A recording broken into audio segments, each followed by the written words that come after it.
நாங்கள் உலகத்துக்கே போட்டவங்க. நீ தமிழர்களை சாதாரணமாக எடை போட்டு விடாதீர்கள்.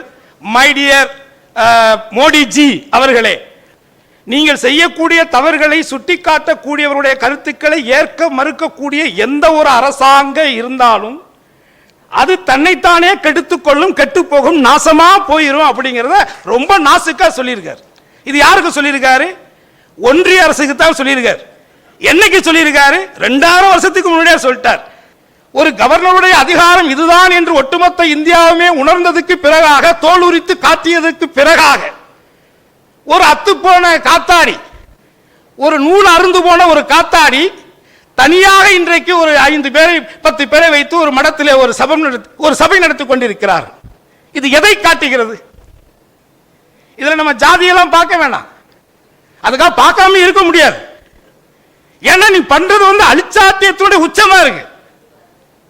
ஒட்டுமொத்தமாகவே உன்னுடைய அதிகாரம் இதுதான், இதைத்தான் அரசியலமைப்பு சொல்லுகிறது என்று சொல்லி ஒரு உச்ச நீதிமன்றத்திலே ஒரு வரலாற்று சிறப்பு மிக்க ஒரு தீர்ப்பை வழங்கிய பிறகு, நேரடியாகவே உச்ச நீதிமன்றம் உங்களுக்கு அறிவுரைகளை சொன்ன பிறகும் நீங்கள் மீண்டும் இந்த அரசுக்கு எதிராக நீங்கள் செயல்படுவீர்களே ஆனால், அந்த துணைவேந்தர்களை அழைத்து நீங்கள் ஒரு போட்டி கூட்டத்தை கூட்டுவீர்களே ஆனால், அதற்கு அங்கே இருக்கக்கூடிய ஒரு துணை குடியரசுத் தலைவரை நீங்கள் கூட்டி வருவீர்களே ஆனால், மாண்புமிகு ரவி அவர்களுக்கு நான் உரிமையோடு சொல்லுகிறேன், நீங்கள் மும்மொழி கொள்கையை ஏற்றுக்கொண்டால் தான் உங்களுக்கான அந்த தொகை கொடுக்கப்படும் என்று சொன்னால் இது எவ்வளவு சர்வாதிகாரமான ஒரு போக்கு.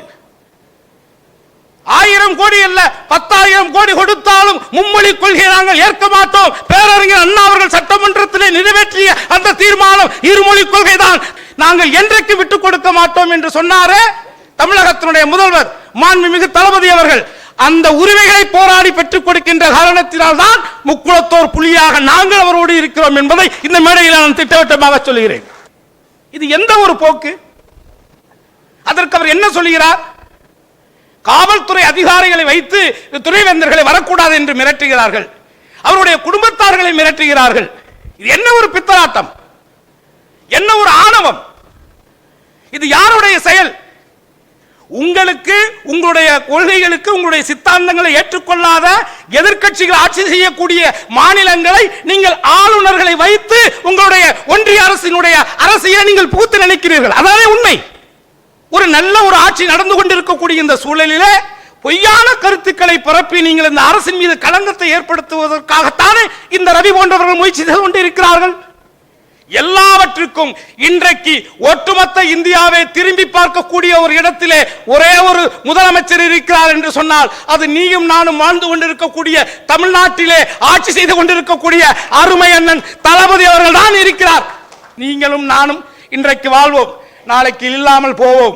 ஆனால் எந்த காலத்திலும் நம்முடைய தலைமுறைகள் இந்த மண்ணிலே மானத்தோடு வீரத்தோடு வாழ வேண்டும் என்று சொன்னால் மாநிலத்துடைய சுயாட்சிகள் பாதுகாக்கப்பட வேண்டும், நமது உரிமைகள் அத்தனையும் மீண்டும் போராடி பெற வேண்டும். அதற்கு வில்சனை போன்றவர்கள் நமக்கு வேண்டும். இந்த வில்சனை போன்ற தளபதிகளை வைத்திருக்கக்கூடிய என் அருமை அண்ணன் தளபதியாருடைய ஆட்சி நீடிக்க வேண்டும் என்று.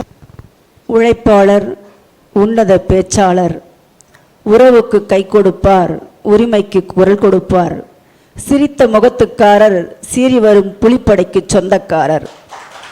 அவர் சுமந்திருப்பது வேண்டுமானால் சாதிய பெயராக இருக்கலாம், ஆனால் அவருக்குள் சாதி மத பேதமில்லை. சமுதாய உணர்வு கொண்ட யதார்த்த உண்மை விரும்பி முக்குளத்தூர் புலிப்படை கட்சியின் நிறுவன தலைவர் ஐயா அவர்களை, மேலாள் சட்டமன்ற உறுப்பினர் திரு சேது கருணாஸ் அவர்களை இந்த மத்திய மாநில உறவுகளின் இன்றைய நிலை குறித்து கருத்தரங்கத்தினை சிறப்பு செய்ய அன்போடு அழைக்கின்றேன். எல்லாருக்கும் வணக்கம். ரொம்ப அருமையாக பேசினார் அண்ணன் மதுக்கூர் ராமலிங்கண்ணன். ஃபர்ஸ்ட் டைமாக இன்னைக்கு தான் அவருடைய பேச்சை நேரடியாக கேட்டிருக்கிறேன். அதே மாதிரி நம்ம ஜெகதீஷ் அண்ணன் ஆரம்பத்தில் பேசும்பொழுது ஒட்டுமொத்தமாக என்னென்னலாம் இருக்குது, அண்ணன் என்னென்னலாம் பண்ணியிருக்காரு எல்லாத்தையுமே பட்டியல் போட்டார். அதில் தான் அண்ணனுக்கு கொஞ்சம் டிசப்பாயின்மெண்ட் ஆகிட்டார். ஏன்னா சேகர் அண்ணன் பேசுகிறது எல்லாத்தையும் அவர் பேசிட்டார். ஸோ அதுக்கப்புறம் தான் அண்ணன் சப்ஜெக்டுக்குள்ளே போயிட்டார் ஆங்கிலத்தில். அதை தாண்டி இங்கே வரவேற்புரை நிகழ்த்திய சகோதரர் அசோக் அவர்கள் மற்றும் அண்ணன் அண்ணன் வரதராஜ் அண்ணன் நன்றி உரை பேசுறதுக்கு இருக்கிற அண்ணன் வரதராஜ் அவர்கள் புரட்சி கவி மன்றத்தினுடைய செயலாளர். பல மேடைகளில் பேசியிருக்கிறோம், சட்டமன்றத்தில் கூட பேசியிருக்கிறோம். ஆனால் இது சட்ட ரீதியான விஷயமா இருக்கிறதுனால இதை பற்றி ஒன்றுமே தெரியாது நமக்கு. அவர் அண்ணன் ஏற்கனவே சொன்ன மாதிரி தான், நம்ம ஜட்ஜி விட்டு ஆட்டை போட்ட கேரக்டர் பண்ண ஆளுங்கிறதுனால நமக்கு அதில் சட்ட ரீதியாங்கிறது ஒரு விஷயம் இதுக்குள்ளே இருக்குது. பட் இருந்தாலும் இந்த தலைப்பு இன்னைக்கு இருக்கக்கூடிய மத்திய மாநில அரசுகளுடைய உறவுகள் அப்படிங்கிறத பற்றி தான் நம்ம இன்றைக்கி ஒரு கலந்துரையாடல் பண்ணுறோம். ஸோ இது என்னுடைய முதல் கலந்துரையாடல் என் வாழ்க்கையில். நான் இதான் ஃபஸ்ட் டைமாக இந்த மாதிரி ஓரளவு நல்ல விவரம் தெரிஞ்ச ஆளுங்கள்கிட்ட பேசக்கூடிய, ஏன்னா இங்கே தப்பாகவும் பேச முடியாது, சும்மாவும் அவுத்து விட முடியாது, நம்ம பாட்டுக்கு வாய்க்கு வந்ததை பேசவும் முடியாது. அடுத்து வேறு மீடியாக்காரங்களுக்கு சொல்லவே தேவையில்லை, எல்லாம் நம்ம நண்பர்கள் எல்லாம் வந்திருக்காங்க. அதனால் என்ன வார்த்தைடா இவன்ட்டு வரும், இதில் கோர்த்து விடலானே நிறைய பேர் இருக்காங்க. ஆக இந்த மத்திய மாநில உறவுகள் அப்படிங்கிறது இங்கே சகோதரி அவர்கள் சொல்லும்போது சொன்னது தான், நாம் யாருக்கும் தாழ்ந்தவர் அல்ல, நமக்கு யாரும் தாழ்ந்தவர் அல்ல. இதை சொன்னவர் பசுமன் முத்துராமலிங்க தேவர். என்ன, நாம் யாருக்கும் தாழ்ந்தவர் அல்ல, நமக்கு யாரும் தாழ்ந்தவர் அல்ல. அதில் முடிஞ்சு போச்சா? மனிதநேயம் அங்கேயே இருக்கு. அதே மாதிரி இந்த சுதந்திர இந்தியா அந்த காலகட்டங்களில் இந்த பாகிஸ்தான் விடுபட்டு போன அந்த நேரத்தில் குறிப்பாக அன்னைங்கெல்லாம் பேசின மாதிரி அந்த காஷ்மீர் இஷ்யூவை பற்றி, அந்த சிறப்பு சட்டத்தை பற்றி எல்லாம் பேசும்பொழுது பார்லிமெண்ட்லேயே அவர் பேசியிருக்கார், ஐயா அவர்கள் பேசியிருக்காங்க. அதில் அவங்க சொன்னது, பாகிஸ்தானை பிரித்து கேட்டவனும் முட்டாள், பாகிஸ்தானை பிரித்து கொடுத்தவனும் முட்டாள்னு தான் அங்கே பேசியிருக்கிறார். கேட்டவனும் முட்டாள், கொடுத்தவனும் முட்டாள் அப்படின்ட்டார். அதுக்குள்ளே 1000 அரசியல் இருக்குது. அதனால தான் அவரை நாங்கள் படித்ததுனால, அவர் வாழ்ந்த வாழ்க்கையை படித்ததுனால நாங்கள் அவரை தேசிய தலைவர்னு சொல்கிறோம். இதுதான் அதுக்குள்ளே இருக்கக்கூடியது. ஆக இந்த தேசம் சுதந்திரம் அடைந்த காலத்திலிருந்தே இந்த அரசியல் நடந்துக்கிட்டே இருக்குது. ஒரு மாநில அரசு மத்திய அரசுக்குமான இந்த உறவுகளில் இருக்கக்கூடிய விரிசல்கள் தொடர்ச்சியாக பல ரூபங்களில் நடந்துக்கிட்டே இருக்கு. முதல்ல நான் எப்படி பார்க்குறேன் அப்படின்னா, அரசியல் என்பது யாருக்கானது? ஒரு அரசியல் என்பது யாருக்கானது? மக்களுக்கானது. அந்த மக்கள் வாழுகின்ற மண்ணுக்கானது. அந்த மண்ணிலே வாழக்கூடிய மக்கள் பேசுகின்ற மொழிக்கானது. அந்த மொழி பேசுகின்ற அந்த மண்ணிலே வாழக்கூடிய அந்த மக்களுடைய உரிமைகளுக்கானது. உண்மையா இல்லையா? இதான அரசியல். அது வட இந்திய அரசியலாக இருக்கட்டும், இந்த அரசியலாக இருக்கட்டும், தென்னிந்திய அரசியல், எந்த உலகத்தினுடைய ஒரு ஜனநாயகம்னா என்ன? ஒரு ஜனநாயகம்ங்கிறது யாருக்காக உருவாக்கப்பட்டது? மன்னராட்சிக்கு பிறகாக ஜனநாயகம் இந்த மண்ணிலே மலர்ந்தது என்று சொன்னால் அது யாருக்கானது? என்னை பொறுத்தவரை 2 மாடு சேர்ந்து ஓட்டிக்கிட்டு போகிற மாட்டு வண்டி தான் மத்திய அரசுக்கும் மாநில அரசுக்கும் இருக்கக்கூடிய நெருக்கம்னு நான் நினைக்கிறேன். இதில் ஒரு மாடு தப்பு பண்ணாலும் வண்டி கவுந்துரும். கவுருமா கவுராதா? இன்னைக்கு மாட்டு வண்டி நம்ம அதிகமாக ஓட்டுறதில்ல. ஆனால் இதை விட நம்ம எளிமையாக இதை புரிஞ்சிக்க வேண்டிய அவசியம் இல்லைன்னு நினைக்கிறேன். 2 சக்கரம் சரியாக போனால் தானே ட்ரெயினே கரெக்டாக போய் 2 தண்டவாளத்தில் ட்ரெயின் சரியாக போகணும்னா அது போய் சேரக்கூடிய இடத்தை அடைய முடியும். ஆக ஒரு மத்திய மாநில அரசினுடைய உறவுகள் இந்த 2 அரசியலுமே யாருக்கானது? மக்களாகிய நமக்கானதான இந்த அரசியல். ஆனால் அந்த அரசியலை இந்த மத்திய அரசு, குறிப்பாக ஒன்றிய அரசு சரியாக செய்கிறதா அப்படின்னு பார்த்தீங்கன்னா இல்லவே இல்லைன்னு நம்மளால் திட்டவட்டமாக சொல்ல முடியும். நம்ம ஒன்று பெருமைக்காகலாம் இங்கே பேசலாம் வரல, பெருமை பேச வேண்டிய அவசியம் இல்லை. ஆனால் அதற்காக மத்தியிலே ஆட்சியிலே இருக்கிறோம் என்கின்ற ஒரே ஒரு அதிகாரத்தின் போர்வையில் இருக்கக்கூடிய அந்த அகங்காரத்தை வைத்து மாநில அரசினுடைய உரிமைகளை முடக்குவதற்கு அந்த மத்திய அரசு தயாராக இருக்கிறது என்று சொன்னால் அந்த மத்திய அரசை தூக்கி எறிவதற்கும் நாம் தயாராக இருக்க வேண்டும் அல்லவா? என்னுடைய ரைட்ஸ், என்னுடைய உரிமை, நீ எல்லாம் எங்களுக்கு பிச்சையெல்லாம் போட வேண்டிய அவசியம்லாம் இல்லை. நாங்கள் உலகத்துக்கே போட்டவங்க. நீ தமிழர்களை சாதாரணமாக எடை போட்டு விடாதீர்கள் மை டியர் மோடிஜி அவர்களே, அப்படித்தான் நான் சொல்ல முடியும். ஆக இந்த மத்திய மாநில அரசுகளுடைய உரிமைகளுக்காக குறிப்பாக சமீப காலங்களில் நடந்துகிட்டு இருக்கக்கூடிய ஒவ்வொரு விஷயத்துக்குமே அருமை சகோதரர் அண்ணன் வில்சன் அவர்கள் எவ்வளவு எவ்வளவு எவ்வளவு உரிமைகளை அவர் பெற்றுக் கொடுத்திருக்காருன்னு இன்னைக்கு தான் நிறைய பேருக்குமே தெரிஞ்சிருக்கும். சத்தியமா எனக்கு நான் அண்ணனை 2 இடத்துல பார்த்துருக்கிறேன். ஒரு 2 நாளைக்கு முன்னாடி கூட நம்ம முரசொலி செல்வண்ணனுடைய சிலை திறப்பு விழாவில் கூட அண்ணனை நான் பார்த்தேன். ஆனால் நான் பேசுனதே இல்லை. நான் இன்னைக்கு தான் அவர்கிட்ட பேசினேன். எந்த ஊர்? சென்னைன்னார். அப்போ கூட நான் என்ன சொன்னேன், என்னை போன்றவர்களை வாழ வைத்த ஊருக்கு சொந்தக்காரர் அவர், அப்படிதான் சொன்னேன். ஏன்னா நம்மளுக்கான அடையாளத்தை கொடுத்தது சென்னை தானே, அதை நம்ம மறக்க முடியாதுல்ல. அப்படி இருக்கும் பொழுது இந்த மாநில மத்திய அரசுகளை பற்றி ஒரு வர்ற வழியில் என் ஃப்ரெண்டு ஒருத்தன் பேசிட்டு வரும் பொழுது அவன் 2 குறள் அனுப்பினான். இங்கே மதுக்குரன் அழகா வள்ளுவனை பற்றி சொல்லும் பொழுது 2 குறள். இடிப்பார இல்லாத ஏமாற மன்னன், கெடுப்பார் இலாம் கெடும். நீங்கள் செய்யக்கூடிய தவறுகளை சுட்டிக்காட்டக்கூடியவருடைய கருத்துக்களை ஏற்க மறுக்கக்கூடிய எந்த ஒரு அரசாங்க இருந்தாலும் அது தன்னைத்தானே கெடுத்துக் கொள்ளும், கெட்டு போகும், நாசமா போயிரும் அப்படிங்கிறத ரொம்ப நாசுக்கா சொல்லியிருக்காரு. இது யாருக்கு சொல்லியிருக்காரு? ஒன்றிய அரசுக்கு தான் சொல்லியிருக்காரு. என்னைக்கு சொல்லியிருக்காரு? 2000 வருஷத்துக்கு முன்னாடியே சொல்லிட்டார். மன்னனுக்கு சொல்ல வேண்டும். மன்னன்னா மன்னராட்சி இன்னைக்கு இல்லை. ஆனால் ஒரு ஜனநாயக நாட்டிலே மக்களுடைய வாக்குகளை பெற்று அதிகாரத்தை கைப்பற்றி நீங்கள் மன்னரை போல் ஆட்சி செய்து கொண்டிருக்கிறீர்கள் இன்றைக்கு இருக்கக்கூடிய நிகழ்கால உண்மை. அதே நேரத்தில் இன்னொரு குறளை அனுப்பிச்சான். குடிதழி கோலோச்சும் மாநில மன்னன் அடிதழி நிற்கும் உலகு. இது யாருக்காக எழுதியிருக்காருன்னா, என் அருமை சகோதரர் மாண்புமிகு தமிழகத்தினுடைய முதல்வர் மு.க. ஸ்டாலின் அவர்களுக்காக எழுதியிருக்கிறார். ஒரு மாநிலத்தினுடைய மன்னன் இங்கே வாழக்கூடிய ஜாதி மதங்களை கடந்து இருக்கக்கூடிய அத்தனை மக்களையும் அரவணைத்து எவன் ஒருவன் ஆட்சி செய்கிறானோ அவனிடத்தில் இந்த உலகம் வந்து அவனை வணங்கும் அப்படின்னு சொல்றார். இதுவும் எத்தனை வருஷத்துக்கு முன்னாடி சொல்லியிருக்கார்? 2000 வருஷத்துக்கு முன்னாடி சொல்லியிருக்கிறார். ஆக இந்த மாநில மத்திய அரசுகள், அதாவது இந்த திட்டங்களை பொறுத்த வரைக்கும் பார்த்தோம்னா நம்ம சொல்லிக்கிட்டே இருக்கலாம் நம்முடைய உரிமைகள் வந்து. அதனால தான் நான் சொன்னா, நான் வந்து உங்களுக்கு தெரியும் எல்லாருக்குமே, நான் இந்த அரசியல் அடையாளம் என்பது எனக்கு புரட்சி தலைவி அம்மா அவர்கள் வழங்கியது தான். அவங்களால் அடையாளப்படுத்தப்பட்டவன் தான் நான், அதிலெல்லாம் ஒன்றும் மாற்று கருத்தே கிடையாது. ஆனால் அந்த அம்மா இருந்த பொழுது இது போன்ற எடப்பாடியுடைய ஆட்சி காலத்தில் விட்டுக் கொடுத்ததை போல மாநில உரிமைகளை அந்த அம்மா விட்டுக் கொடுத்தாங்களா? இன்னைக்கு இருக்கக்கூடிய நீட்டா இருக்கட்டும், குடியுரிமை சட்டமாக இருக்கட்டும், இதை விட்டுக் கொடுத்தாங்களா அப்படின்னு பார்த்தீங்கன்னா இல்லை. அதை நம்ம ஏற்றுக்கிட்டு தான் ஆகணும். ஆனால் அதே நேரத்தில் இவர்கள் செய்த தவறுகளுக்காக அந்த 4 ஆண்டு காலங்கள் அந்த ஆட்சியை தான் நடத்தி அதன் மூலமாக தனக்கு கிடைக்க வேண்டியதை பெற வேண்டும் என்ற சுயநல நோக்கத்தோடு அந்த ஆட்சியை செய்ததனால் அவர்கள் செய்த தவறுகளை மறைப்பதற்காக அவர்கள் அண்டி வாழ வேண்டிய ஒரு சூழல் ஏற்பட்டதனால் இந்த மாநில உரிமைகளை அந்த எடப்பாடியின் தலைமையிலான அரசாங்கம் விட்டுக் கொடுத்ததுன்னு தான் என்னுடைய குற்றச்சாட்டு. அதைத்தான் நான் பேசுறேன். இதை நம்ம பேசணும்னா உடனே அதுக்கு பல பேர்லாம் வைப்பாங்க. இங்க எங்க வந்துச்சு ஜாதி? ஜாதி என்பது யார்? நான் தமிழ் ஜாதி, அவ்வளவுதான். என்னுடைய தமிழ் உரிமைகளை நான் பாதுகாக்க வேண்டிய பொறுப்பு உங்களை போல எனக்கு இருக்குங்கிற நீங்க அதைத்தான் நம்ம யோசிக்கணும். ஆக இங்க பெருமை பேசுவதற்கு நம்ம வரல.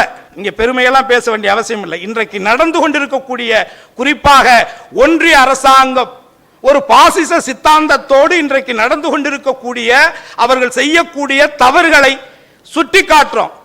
கொடுக்க மறுக்கின்ற பொழுது உச்சநீதிமன்றத்தை நாடி தன்னுடைய அறிவாற்றலால் அதை பெற்று இன்றைக்கு தமிழர்களுடைய ஒட்டுமொத்த தமிழர்களின் மானத்தை காத்த ஒரு பெருமை அருமை அண்ணன் வில்சன் அவர்களுக்கு இருக்குங்கிறத நாம சொல்லணும்.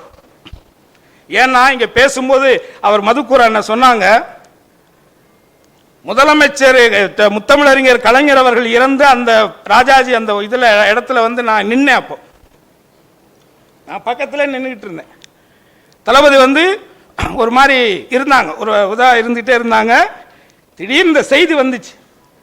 அந்த செய்தி வந்த உடனே அந்த ஒரு செகண்ட்ல தளபதி அவர்கள் எவ்வளவு உணர்ச்சி பெருக்கோட எப்படியெல்லாம் இருந்து இன்ன வரைக்கும் என் மைண்ட்ல இருக்கு. ஆகா, ஒட்டுமொத்தமாக 1000 அரசியல் விமர்சனங்கள் இருந்தாலும் கூட யாரு மேல வேணாலும் நீங்க அரசியல் விமர்சனங்களை வச்சுக்கிட்டே போலாம், அது பிரச்சனை. இன்னைக்கு இருக்கக்கூடிய சூழல்ல யாரை வேணாலும் என்ன வேணாலும் சொல்லலாங்கிற ஒரு அவல நிலைக்கு இந்த தமிழர்களும் தமிழ்நாடும் போயிருச்சுங்கிறது மறுக்க முடியாத உண்மை. ஆனால் அதே தருணத்தில் முத்தமிழறிஞர் கலைஞர் அவர்கள் இந்த மண்ணுக்காக, மொழிக்காக, மக்களுக்காக செய்த திட்டங்களை யார் ஒருவரும் மறுத்துவிட முடியாது, மறக்கவும் கூடாது. நன்றி கெட்டவர்களாக தமிழர்கள் மாறிவிடக் கூடாது. அப்படி இந்த மக்களுக்காகவே போராடி வாழ்ந்து தன்னுடைய கடைசி காலத்தில் இத்தனை முறை முதலமைச்சராக இருந்தும் கூட தன்னுடைய கடைசி காலத்தில் அந்த மெரினா கடற்கரையிலே தான் படுத்து தூங்க போகின்ற அந்த ஒரு 6 அடி நிலத்தையும் வில்சன் அவர்களால் போராடித்தான் கலைஞர்கள் பெற்றார் என்கின்ற பெருமை. ஒரு மனிதரை இன்றைக்கு நாம் வாழ்த்துகிறோம். இந்த இடத்தில் இருப்பவர்கள் வாழ்த்தலாம், வாழ்த்துவோம், மறந்து விடுவோம். ஒரு மனிதனுடைய, அதாவது இவர் வசதியானவர், பெரியவர், செல்வந்தர், இவர் ரொம்ப முக்கியமானவர், இவர் மாதிரி ஒரு ஆளு உண்டா, இது எல்லாம் பேசுவோம், மறந்து விடுவோம். ஆனால் அந்த மனிதன் செய்த செயல் என்று ஒன்று பார்ப்பீர்களே, ஆனால் அந்த மனிதன் செய்த செயல், குறிப்பாக வில்சன் அவர்கள் செய்த செயல் இருக்கிறதே, கலைஞர் என்ற ஒரு மகான் இந்த மண்ணிலே வாழ்ந்து அவருடைய வரலாறு எப்படி இந்த மண் உள்ளவரை இருக்குமோ அதே போல் அவருடைய இறுதி காலத்திலே அவர் பெற்றுக் கொடுத்த அந்த தீர்ப்பிலே இதே வில்சனுடைய பெயரும் இருக்கும் என்பது என்னுடைய கருத்து. அதற்கு மட்டுமல்ல, இன்றைக்கு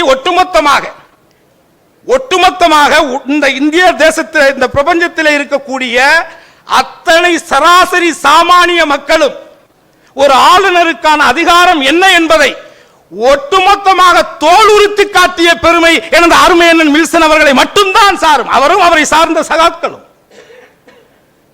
இது ஒட்டுமொத்தமாக இன்றைக்கு இது எவ்வளவு பெரிய ஒரு வரலாற்று சிறப்பு மிக்க ஒரு செய்தி என்பதை நீங்கள் அறிவீர்கள். எந்த காலத்திலும், நாளைக்கு எந்த ஒரு காலத்திலும் இந்த அரசியலமைப்பு சட்டம் இருக்கும் வரை இந்தியாவிலே அதுக்கே 1008 வேலைகள் நடந்து கொண்டிருப்பதாக நாம் அறிகிறோம், பயப்படுகிறோம். அந்த நிலையில் இந்த கவர்னர்களுக்கான உரிமை என்று கவர்களை பற்றி ஏதோ ஒரு வழக்கு இந்த இந்திய தேசத்திலே வருமேயானால் அன்றைக்கு இதே வில்சனுடைய தீர்ப்பின், அவர் போராடி பெற்ற அந்த தீர்ப்பின் அடிப்படையில் அங்கே விவாதங்கள் நடைபெறும்.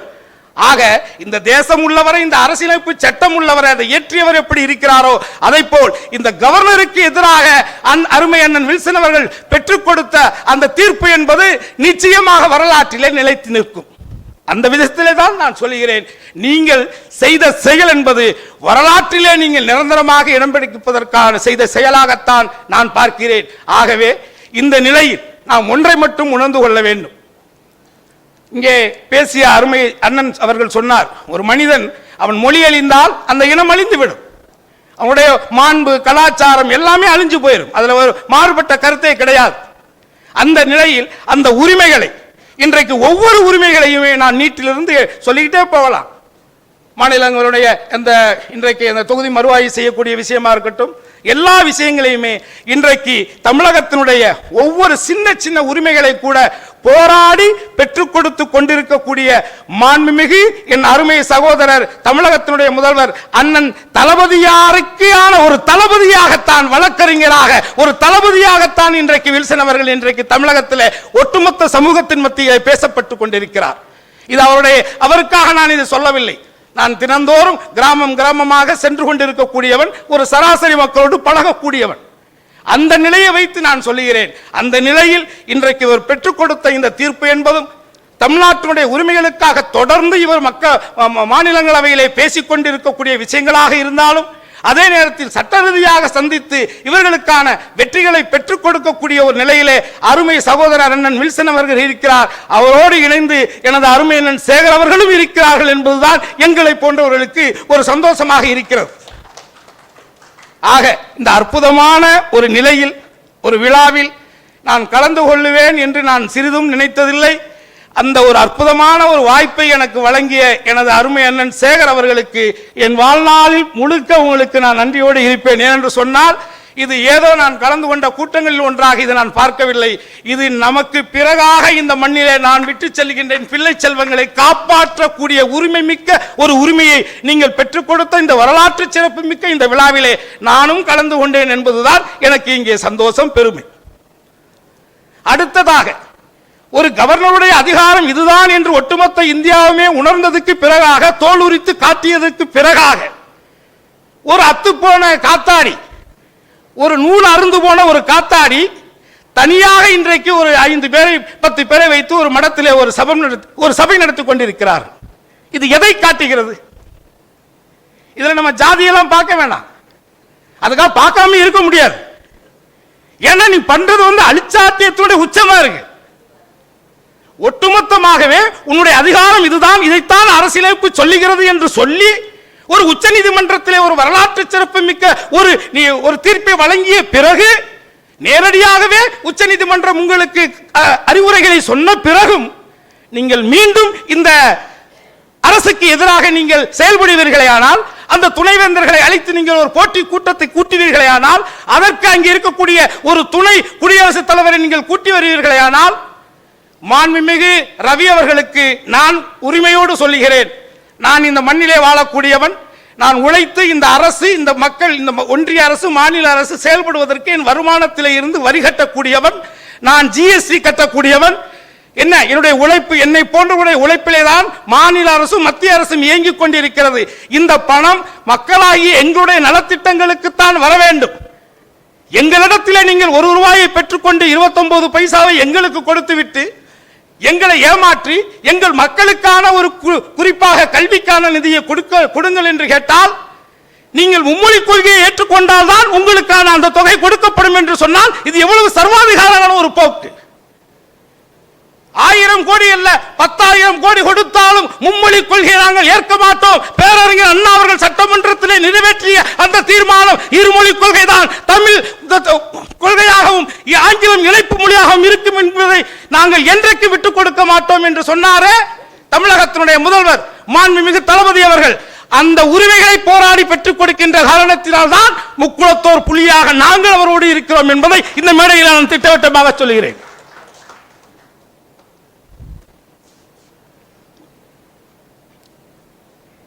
இது எந்த ஒரு போக்கு? அதற்கு அவர் என்ன சொல்கிறார்? காவல்துறை அதிகாரிகளை வைத்து துணைவேந்தர்களை வரக்கூடாது என்று மிரட்டுகிறார்கள், அவருடைய குடும்பத்தார்களை மிரட்டுகிறார்கள். இது என்ன ஒரு பித்தலாட்டம், என்ன ஒரு ஆணவம்? இது யாருடைய செயல்? உங்களுக்கு, உங்களுடைய கொள்கைகளுக்கு, உங்களுடைய சித்தாந்தங்களை ஏற்றுக்கொள்ளாத எதிர்க்கட்சிகள் ஆட்சி செய்யக்கூடிய மாநிலங்களை நீங்கள் ஆளுநர்களை வைத்து உங்களுடைய ஒன்றிய அரசினுடைய அரசியலை நீங்கள் புகுத்த நினைக்கிறீர்கள். அதானே உண்மை. ஆளுகின்ற அனைத்து மக்களுக்குமான உரிமைகளை பெற்றுக் கொடுக்கின்ற, அவர்களுடைய தேவைகளை பூர்த்தி செய்யக்கூடிய ஒரு நல்ல ஒரு ஆட்சி நடந்து கொண்டிருக்கக்கூடிய இந்த சூழலிலே பொய்யான கருத்துக்களை பரப்பி நீங்கள் இந்த அரசின் மீது களங்கத்தை ஏற்படுத்துவதற்காகத்தானே இந்த ரவி போன்றவர்கள் முயற்சி செய்து கொண்டிருக்கிறார்கள். இதை எப்படி நாம் அரசியல் ரீதியாக எப்படி இதை வேடிக்கை பார்த்துக் கொண்டிருக்க முடியும்? மத்தியிலே கூட்டாட்சி, மாநிலத்திலே சுயாட்சி என்றதுதானே இந்த திராவிட முன்னேற்ற கழகத்தினுடைய முழக்கம். இது இன்றல்ல நேற்றல்ல, 75 ஆண்டுகளாக இயங்கிக் கொண்டிருக்கக்கூடிய, இன்றும் உயிர்ப்போடு இருக்கக்கூடிய ஒரு முழக்கம். ஆனால் அதை பற்றி, மாநில சுயாட்சியை பற்றி மாண்புமிகு முதலமைச்சர் அவர்கள் சட்டமன்றத்திலே பேசுகின்ற பொழுது அனைத்து இந்திய அண்ணா திராவிட முன்னேற்ற கழகம், பாஜக என்கின்ற ஒரு அமைப்பு இதையெல்லாம் வெளிநடப்பு செய்கிறார்கள். ஆக அவர் யாருக்களுக்காக அரசியல் செய்கிறார்கள்? ஒரு மாநிலத்துடைய சுயாட்சியை பாதுகாக்க வேண்டிய பொறுப்பு உங்களுக்கு இல்லையா? நீங்கள் யாருக்கு அரசியல் செய்ய வந்திருக்கிறீர்கள்? மக்களுக்காகவா, இல்லை உங்களுக்காகவா? யோசிக்க வேண்டும். இதிலே அந்த கட்சி இந்த கட்சி என்பது அல்ல.